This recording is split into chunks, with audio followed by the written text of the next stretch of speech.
प्रतापगढ़ नाम के एक शहर में मीरा नाम की एक लड़की रहती थी। कुछ समय पहले उसकी माँ का निधन हो गया था, जिस वजह से उसके पिता ने उर्मिला नाम की एक औरत से दूसरी शादी कर ली थी। उर्मिला की पहले से ही एक बेटी थी, जिसका नाम आरुषि था। आरुषि की हाइट बहुत कम थी और वो दिखने में भी थोड़ी सांवली थी। वहीं दूसरी तरफ मीरा बहुत ही ज्यादा खूबसूरत लड़की थी। उर्मिला मीरा से बहुत जलती थी। ये मीरा की बच्ची तो कितनी सुंदर है और मेरी बेटी कितनी सांवली और बौनी है। काश मेरी बेटी भी इस मीरा की तरह सुंदर होती। वहीं आरुषि बहुत ही अच्छी और नेक दिल की लड़की थी। वो मीरा को अपनी सगी बहन की तरह मानती थी और हमेशा उसके साथ में खेलती थी और उसके काम में भी उसकी बहुत मदद करती थी।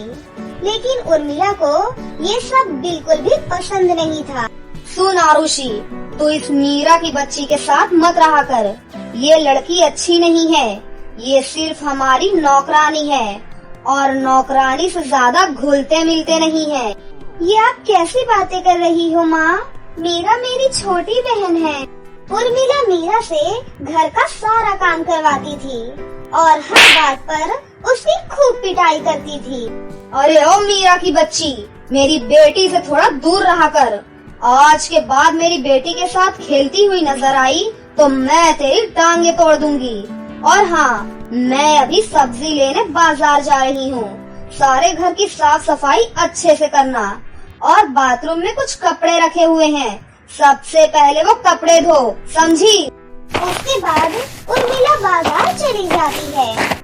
मीरा घर का सारा काम करने लग जाती है। तभी वहाँ पर आरुषि आ जाती है। अरे तुम अकेले काम क्यों कर रही हो? लाओ मुझे दो, मैं तुम्हारी मदद करती हूँ। नहीं नहीं दीदी, आप रहने दो। माँ बहुत गुस्सा होंगी। अगर उन्होंने आपको काम करते हुए देख लिया तो वो मुझे बहुत मारेंगी। अरे तुम बिल्कुल चिंता मत करो, माँ को बिल्कुल भी पता नहीं चलेगा और माँ तो अभी आई भी नहीं है, इसीलिए मैं तुम्हारी मदद करवा देती हूँ। आरुषि और मीरा मिलकर जल्दी से घर का सारा काम कर लेती हैं। इसी तरह से काफी दिन बीत जाते हैं। फिर एक दिन, सुन कलमुही, ये मेरी बेटी की ड्रेस है, इसको अच्छे से धोकर प्रेस कर। शाम को हम पार्टी में जाएंगे। माँ, मेरे पास तो कोई अच्छी ड्रेस भी नहीं है, मैं क्या पहनूंगी शाम को? अरे तुझे किसने कहा कि हम पार्टी में तुझे भी ले जा रहे हैं? तू इस घर में ही रहेगी और घर की रखवाली करेगी। तभी वहाँ पर उसके पापा आ जाते हैं। हाँ बेटा, तुम्हारी माँ बिल्कुल सही बोल रही है। आरुषि बड़ी हो गई है, वो पार्टी वगैरह में जाएगी तो सबकी नजरों में आएगी और उसके लिए अच्छा सा रिश्ता भी मिल जाएगा। ठीक है पिताजी, अगर ऐसी बात है तो मैं नहीं जाऊंगी। उसके बाद वो आरुषि की ड्रेस पर प्रेस करने लगती है, लेकिन तभी गलती से उसकी थोड़ी सी ड्रेस जल जाती है। अरे ये क्या हो गया? अब तो माँ मेरी जान ले लेंगी। तभी वहाँ पर उर्मिला और आरुषि आ जाती हैं। अरे मेरी बेटी की ड्रेस प्रेस नहीं हुई क्या अभी तक? माँ, वो अरे क्या वो कर रही है? क्या बात है, बता मुझे। माँ, वो थोड़ी सी ड्रेस जल गई है। उर्मिला उसे खींच कर 2 चांटे मारती है। हरामखोर नालायक, तूने जानबूझकर मेरी बेटी की ड्रेस जलाई है। मैं तुझे पार्टी में नहीं लेकर जा रही हूँ ना, इसीलिए तूने ये सब किया है। नहीं माँ, मैंने जानबूझकर कुछ भी नहीं किया। पता नहीं माँ, अचानक से कैसे जल गई ये ड्रेस। अरे कोई बात नहीं माँ, जाने दीजिए। वैसे भी आज मेरी तबीयत ठीक नहीं है, इसीलिए पार्टी में आप लोग चले जाइए, मैं फिर कभी चली जाऊंगी। चल ठीक है बेटा, तू घर पर रहे और आराम कर। और तू नालायक लड़की, मेरी बेटी का अच्छे से ख्याल रखना, नहीं तो मार मार कर तेरी हालत खराब कर दूंगी। कुछ दिनों बाद, अरे ये देखो, हमारी बेटी आरुषि के लिए रिश्ता आया है। शाम को लड़के वाले आ रहे हैं। ये बात सुनकर उर्मिला बहुत ही ज्यादा खुश हो जाती है और सीधा मीरा के पास जाती है। सुन मनहूस लड़की, सारा काम अच्छे से करना है और पूरे घर को चमका कर रख।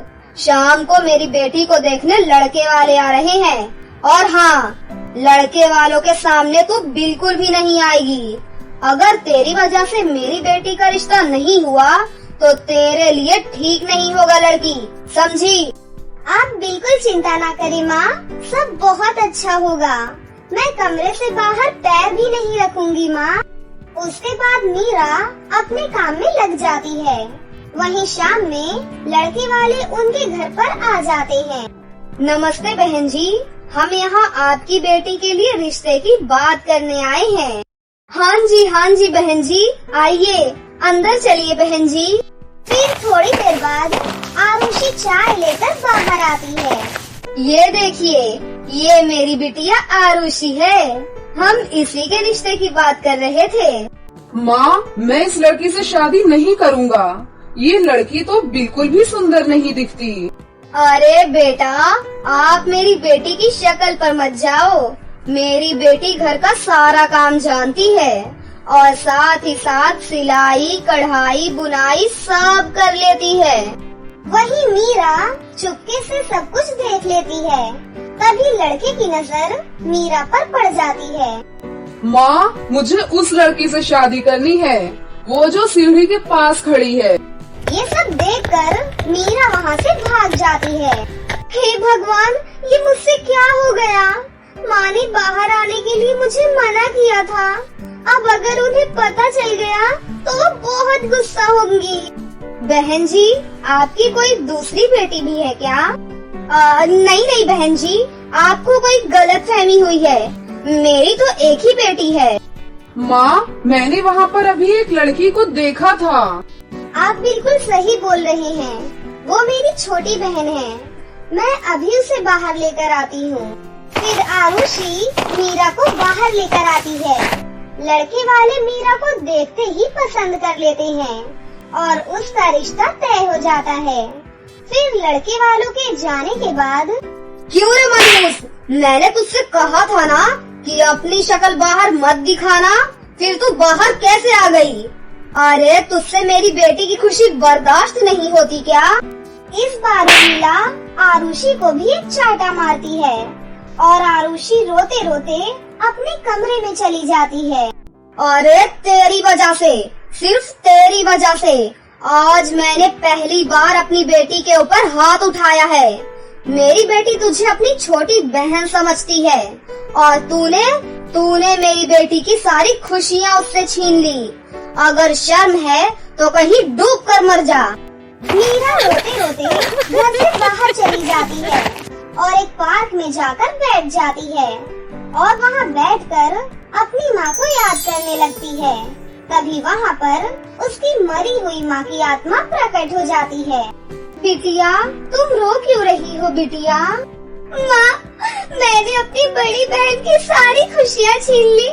मुझे ऐसा नहीं करना चाहिए था माँ। मैं अपनी बहन के लिए कुछ ऐसा करना चाहती हूँ कि मेरी बहन की सारी समस्याएं ही दूर हो जाएं। मेरी मदद करो माँ, प्लीज मेरी मदद करो। तभी मीरा की माँ अपने जादू से 2 जादुई साड़ियाँ प्रकट करती हैं। बिटिया, तुम इन दोनों साड़ियों में से एक साड़ी अपनी बहन को दे देना और एक साड़ी तुम खुद रख लेना। लेकिन ये साड़ी सिर्फ एक बार ही अपना काम करेगी। इतना कहकर उसकी माँ वहाँ से गायब हो जाती है। फिर मीरा वो साड़ियाँ लेकर अपनी बहन के पास जाती है। मेरी बहन, ये जादुई साड़ी है, इसे पहन लो बहन। अरे कहाँ मर गई ये मीरा की बच्ची? इधर आ। मीरा भागी भागी अपनी माँ के पास आती है। ये देख, तेरे लिए बहुत ही अच्छी क्रीम लेकर आई हूँ। कुछ दिनों बाद तेरी शादी है, तू जल्दी से ये क्रीम अपने चेहरे पर लगा ले। मीरा ये सब देखकर बहुत ही ज्यादा खुश हो जाती है और अपने कमरे में जाकर वो क्रीम लगा लेती है। क्रीम को लगाते ही मीरा बहुत ही ज्यादा बदसूरत हो जाती है।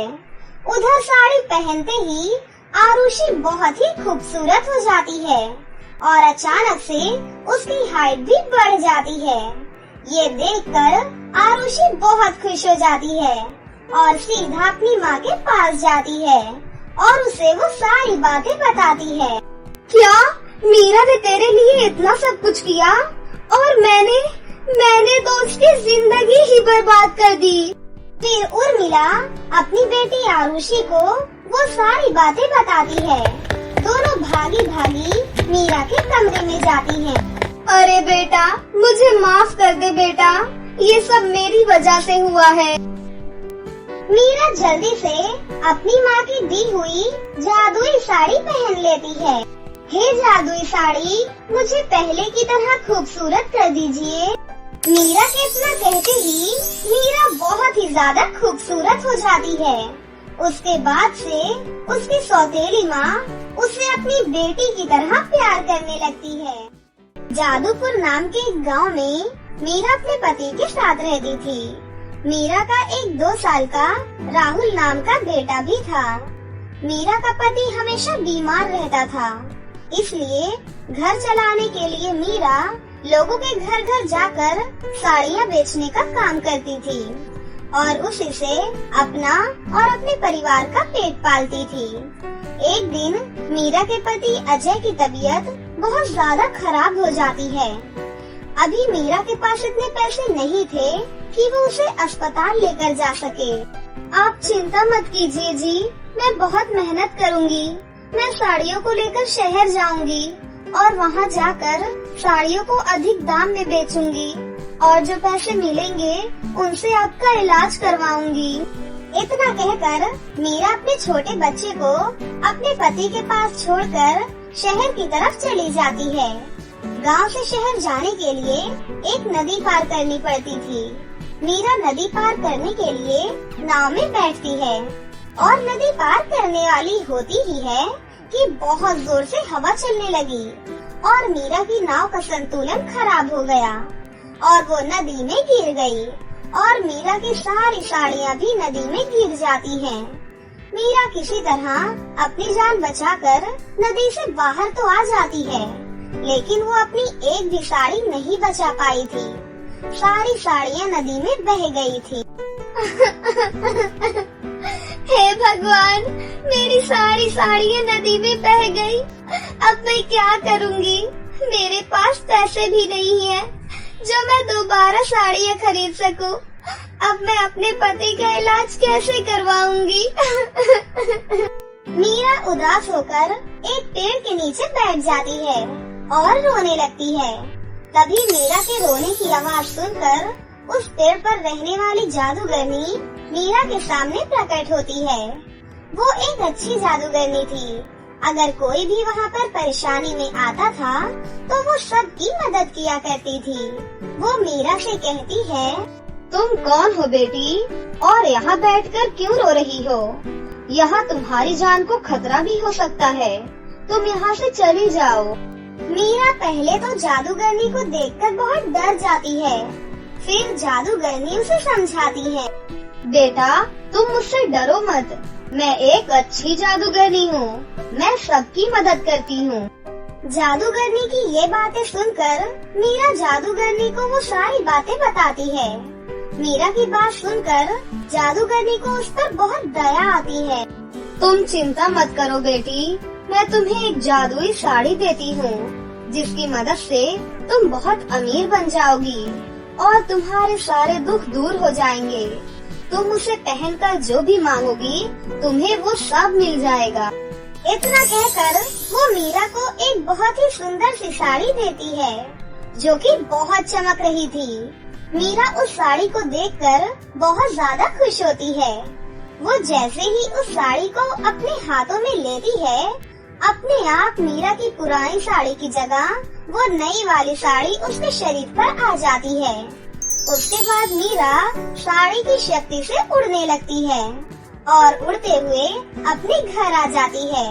तभी मीरा के पड़ोस में रहने वाली राशि नाम की एक औरत उसे देख लेती है अरे ये मीरा इंसान होकर हवा में कैसे उड़ रही है?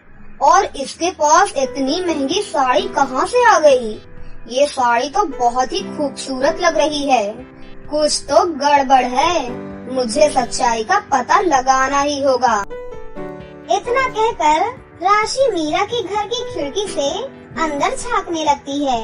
वो देखती है कि अंदर मीरा का पति खाट पर बीमार पड़ा था और जोर जोर से खांस रहा था, और मीरा का बेटा अपने पिता के बगल में बैठा रो रहा था। मीरा जैसे ही अंदर जाती है, उसका पति बिल्कुल ठीक हो जाता है और उसका बेटा दूध पीने लगता है। तभी अजय मीरा से पूछता है, अरे मीरा, तुम्हें इतनी सुंदर साड़ी कहाँ से मिली? और तुम्हारे घर के अंदर आते ही ये जादू क्या हो गया कि मैं बिल्कुल ठीक हो गया? जी आपको पता है, शहर जाने के लिए जो नदी आती है, उस नदी के पास एक पेड़ है। उस पर एक अच्छी जादूगरनी रहती है। उसी ने मुझे ये साड़ी दी है। ये कोई साधारण साड़ी नहीं है, ये जादुई साड़ी है। इसकी मदद से मैं कुछ भी कर सकती हूँ। इतना कहने के बाद मीरा उस जादुई साड़ी से कहती है, हे जादुई साड़ी, मेरे घर को बहुत सुंदर बना दो। देखते ही देखते मीरा का पूरा घर बहुत ही ज्यादा सुंदर बन जाता है। और दूसरी तरफ खिड़की से बाहर खड़ी राशि सब कुछ देख रही थी। अपनी आंखों से उस साड़ी का जादू देखकर राशि के मन में लालच आ जाता है। अब मैं भी नदी के पास जाकर उस पेड़ वाली जादूगरनी से जादुई साड़ी मांगूंगी, जिसकी मदद से मैं भी अमीर बन जाऊंगी। इस तरह लालच में आकर राशि नदी के किनारे उस पेड़ के पास पहुंच जाती है, जहां जादूगरनी रहती थी, और वहां खड़े होकर झूठ मूठ का नाटक करके रोने लगती है। हे भगवान, मैं तो लुट गई, कोई मेरी मदद करो। राशि की रोने की आवाज सुनकर पेड़ से जादूगरनी नीचे आ जाती है। तुम कौन हो और इस तरह क्यों रो रही हो? क्या बताऊं, कल रात मेरे घर में आग लग गई, मेरा सब कुछ जलकर राख हो गया, इसीलिए मैं आपके पास मदद मांगने आई हूँ। आपने एक साड़ी मीरा को दी है ना, मैं चाहती हूँ दूसरी साड़ी आप मुझे दे दो। लेकिन वो जादूगरनी बहुत ही होशियार थी। जादूगरनी राशि की चालाकी समझ जाती है और मन ही मन उसे सबक सिखाने का फैसला करती है। उसके बाद जादूगरनी अपनी शक्ति से एक साड़ी प्रकट करती है और वो साड़ी राशि को दे देती है। साड़ी लेकर राशि बहुत खुश होती है और घर चली जाती है। घर जाकर वो जैसे ही साड़ी राशि पहनती है, उसके पूरे घर में सच में आग लग जाती है।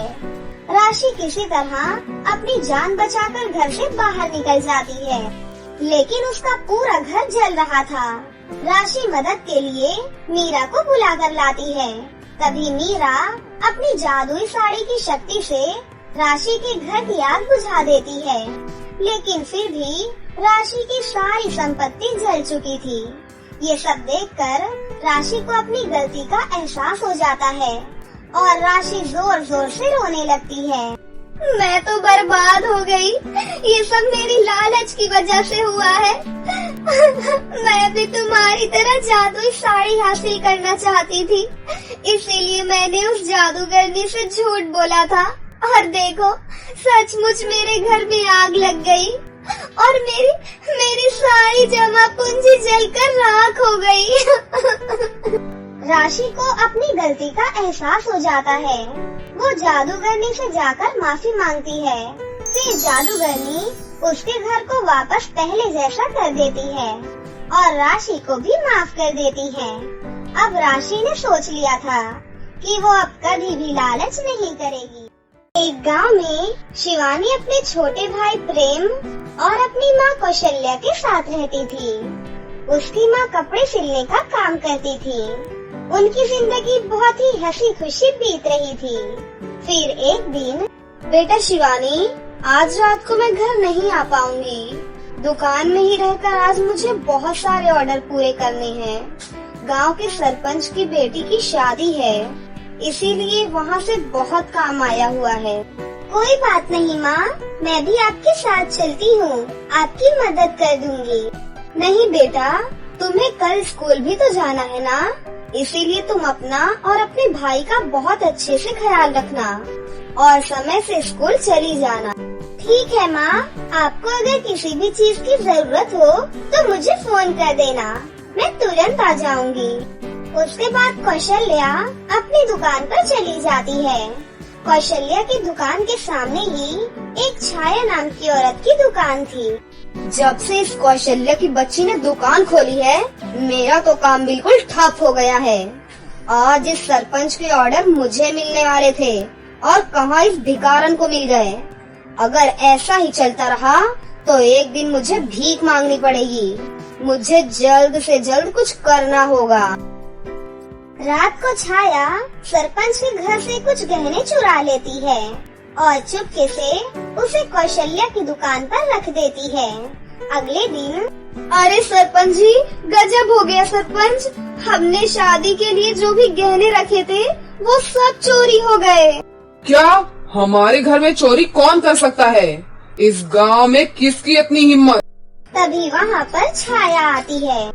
माफ करना सरपंच जी, मुझे आपको कुछ बताना है। दरअसल मैं रात को आपकी दुकान में काम कर रही थी, तभी मैंने देखा कि कौशल्या एक बैग में कुछ भरकर अपनी दुकान में ले जा रही थी। हो सकता है कि वो आपके ही गहने हो। एक बार जाकर उसकी दुकान चेक कर लीजिए। सरपंच और उसकी पत्नी कौशल्या की दुकान में जाते हैं। कौशल्या थक कर वही दुकान में सो रही थी। कौशल्या की बच्ची, बहुत हो गया तेरा ड्रामा। मुझे सब पता है कि तू सारी रात क्या कर रही थी। अरे मालकिन, आप यहाँ? मैं रात को आप ही के ऑर्डर पूरे कर रही थी।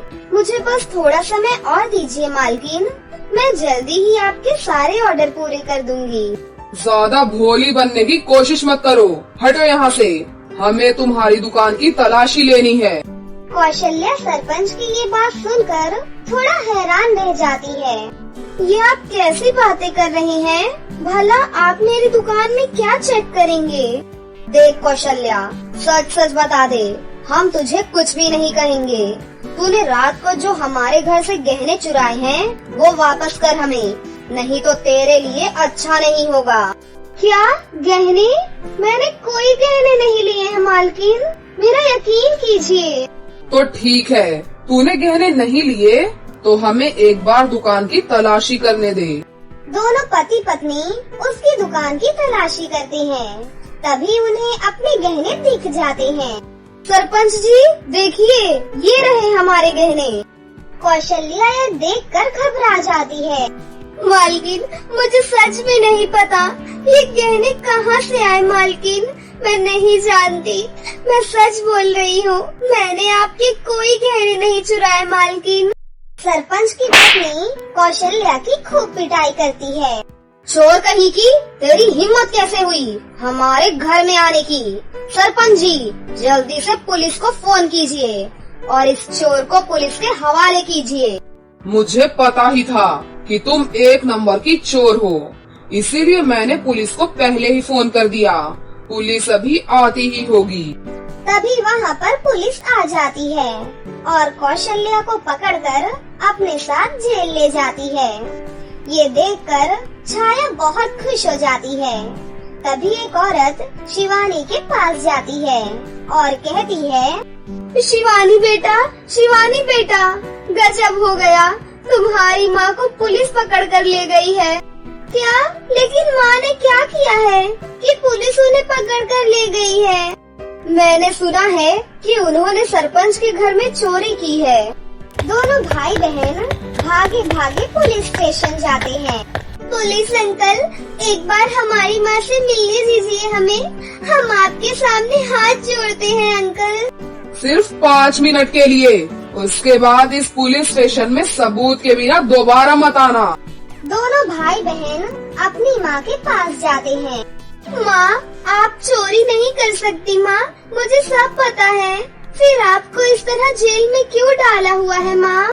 पता नहीं बेटा, मेरी दुकान में किसने सरपंच के गहने रख दिए।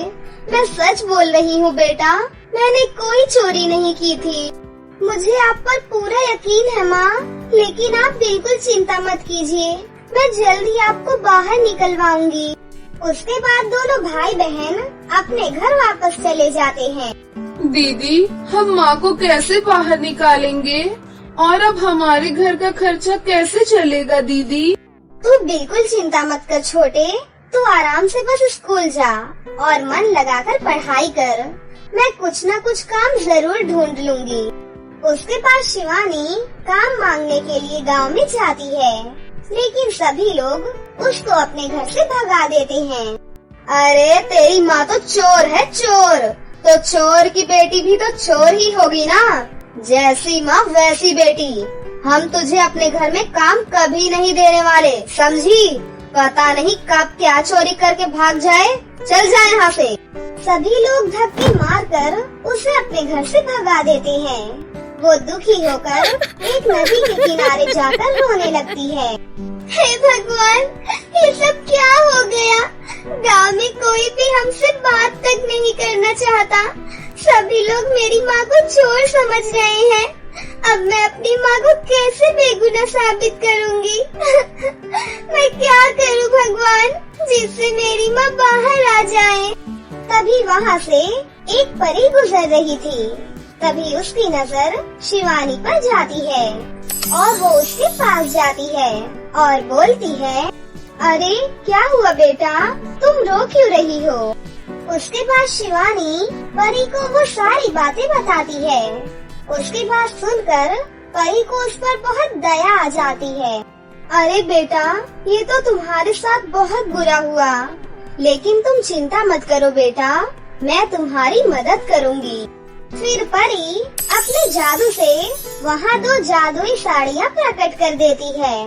बेटा, ये जादुई 2 साड़ियाँ हैं, तुम इन दोनों साड़ियों को अपने साथ ले जाओ, ये तुम्हारा हर दुख दूर कर देंगी।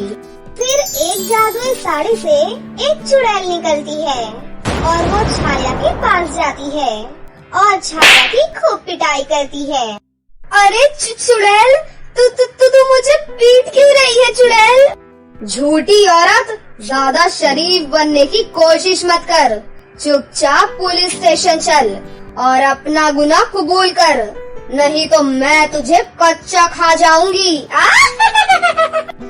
नहीं, मुझे माफ कर दो, मैं चलती हूँ ना तुम्हारे साथ।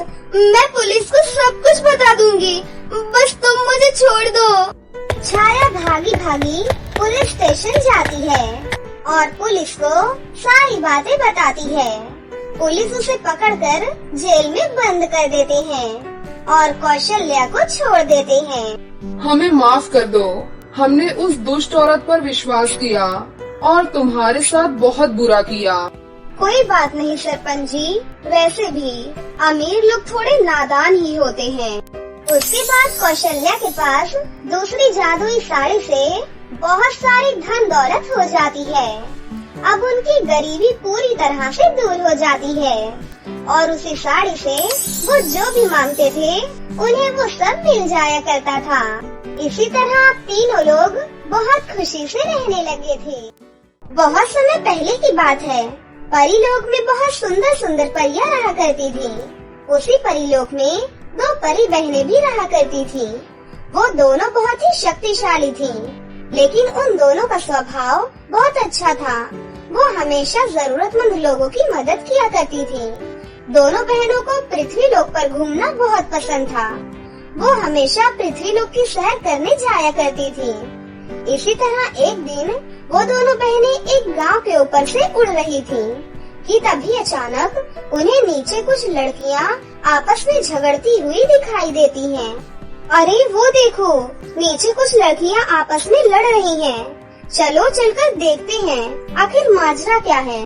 फिर वो दोनों बहनें एक पेड़ के पास जाकर उन लड़कियों की बातें सुनने लगती हैं। क्यों रे करीना, मैंने तुझसे इस डांस क्लास में आने से मना किया था ना, फिर भी तू बेशर्मों की तरह अपनी सहेलियों को लेकर यहाँ दोबारा आ गई। हम सभी सहेलियां डांस सीखकर शहर में होने वाले डांस कंपटीशन में हिस्सा लेना चाहती हैं। अच्छा, तो शहर में होने वाले डांस कंपटीशन के बारे में तुम भिखारियों को भी पता चल चुका है। मैं सब जानती हूँ। उस कंपटीशन में जीतने वाले को 5 लाख का इनाम मिलने वाला है। इसलिए तुम सब गरीब डांस सीखना चाहती हो। लेकिन अगर हम लड़कियां यहाँ डांस सीखेंगी तो तुम्हारा क्या नुकसान है? तभी वहाँ खड़ी ज्योति की एक सहेली कहती है, अरे ज्योति, ये सभी लड़कियाँ बहुत ही जिद्दी हैं। इस तरह ये यहाँ से नहीं जाने वाली। चल इनके ऊपर अपना टॉमी छोड़ देते हैं। हाँ, ये तूने बहुत अच्छी बात बताई है। चल जल्दी से टॉमी को लेकर आ। ये सुनते ही ज्योति की सहेली क्लास के सामने बंधे कुत्ते को करीना और उसकी सहेलियों को काटने के लिए छोड़ देती है। कुत्ता तेजी से दौड़ता हुआ उनकी तरफ बढ़ने लगता है। ये देख तीनों सहेलियां घबराकर वहाँ से भागने लगती हैं। उन्हें भागते हुए देख ज्योति और उसकी सहेलियां बहुत खुश होती हैं। अरे वाह, मजा आ गया। अब ये दोबारा यहाँ आने की हिम्मत नहीं करेंगी। उसके बाद ज्योति अपनी सहेलियों के साथ डांस क्लास के अंदर चली जाती है। उनकी इस हरकत पर दोनों परी बहनों को बहुत गुस्सा आता है। ये अमीर लड़कियाँ बहुत ही घमंडी और बेरहम हैं। इन्होंने बेचारी गरीब लड़कियों को बहुत परेशान किया है। हमें उन गरीब लड़कियों की मदद करनी होगी। हाँ, तुम ठीक कहती हो। चलो इसी वक्त उन लड़कियों के पास चलते हैं। उसके बाद वो दोनों बहनें हवा में उड़ती हुई करीना और उसकी सहेलियों के पास पहुंच जाती हैं। तुम्हारे साथ जो हुआ हमने सब कुछ देखा है। हम दोनों परी लोग से यहाँ पर आए हैं। हम दोनों तुम सभी लड़कियों को डांस सिखाना चाहती हैं। उन दोनों परियों को देख करीना और उसकी सहेलियाँ बहुत खुश हो जाती हैं। क्या सच में आप दोनों हमें डांस सिखाओगी? लेकिन आप दोनों को देने के लिए हमारे पास बिल्कुल भी पैसे नहीं है। हमें तुमसे कोई पैसे वैसे नहीं चाहिए। हम दोनों अपनी खुशी से तुम सबको डांस सिखाना चाहती हैं, ताकि डांस कंपटीशन जीतकर इनाम की रकम तुम सबको मिल जाए, जिससे तुम सब अपनी जिंदगी बेहतर बना सको। उसके बाद वो दोनों परी बहनें अपनी शक्ति से वहाँ एक बहुत ही सुंदर घर प्रकट कर देती हैं। फिर वो दोनों मिलकर करीना और उसकी सहेलियों को वहाँ डांस सिखाना शुरू कर देती हैं। वो सभी लड़कियाँ पूरा मन लगाकर वहाँ डांस सीखने लगती हैं। फिर कुछ दिनों की मेहनत के बाद वो सभी लड़कियाँ बहुत ही अच्छी डांसर बन जाती हैं। दूसरी तरफ डांस कंपटीशन का दिन भी नजदीक आ जाता है। अब तुम सभी लड़कियाँ पूरी तरह डांस करना सीख गई हो। परसों डांस कंपटीशन है। हम दोनों बहनों ने अपनी जादुई शक्ति से तुम सभी का एडमिशन वहाँ करवा दिया है। अब तुम लोगों को कोई भी फिक्र करने की जरूरत नहीं है। उसके बाद दोनों परी बहनें वहाँ से वापस अपने परी लोग लौट जाती हैं। फिर 2 दिन के बाद करीना अपनी सहेलियों को लेकर डांस कंपटीशन में पहुँच जाती है। उन सभी को देखकर ज्योति और उसकी सहेलियों को बहुत गुस्सा आता है और फिर थोड़ी देर के बाद डांस कंपटीशन शुरू हो जाता है। सबसे पहले ज्योति और उसकी सहेलियां अपनी परफॉर्मेंस करती हैं और उसके बाद करीना और उसकी सहेलियों को बुलाया जाता है। करीना और उसकी सहेलियां जब स्टेज पर जाकर डांस करना शुरू करती हैं, तो उनका डांस देखकर वहाँ मौजूद सभी लोगों के पैरों तले जमीन निकल जाती है। अरे बाप रे, ये तीनों लड़कियां तो बहुत ही फास्ट डांस करती हैं। ऐसे डांस के स्टेप्स तो मैंने आज तक नहीं देखे। Wow, it is so amazing. इस तरह वहाँ मौजूद सभी लोग करीना और उसकी सहेलियों के डांस की बहुत तारीफ करने लगते हैं। कंपटीशन खत्म होने के बाद करीना और उसकी सहेलियों को विजेता घोषित करके उन्हें ट्रॉफी और 5 लाख रुपए इनाम के तौर पर दिए जाते हैं। इस तरह ज्योति और उसकी सहेलियों का घमंड टूट जाता है। दूसरी तरफ करीना और उसकी सहेलियों की गरीबी वाली जिंदगी पूरी तरह से बदल जाती है और वो सभी हंसी खुशी अपनी जिंदगी जीने लगती हैं। तो दोस्तों, कैसी लगी आपको हमारी ये कहानी? अगर आपको हमारी कहानी अच्छी लगी हो तो इसे जरूर लाइक करें। साथ ही हमारे चैनल को सब्सक्राइब भी कर लें और बेल आइकन को दबाना ना भूलें। मिलते हैं अगली वीडियो में। धन्यवाद।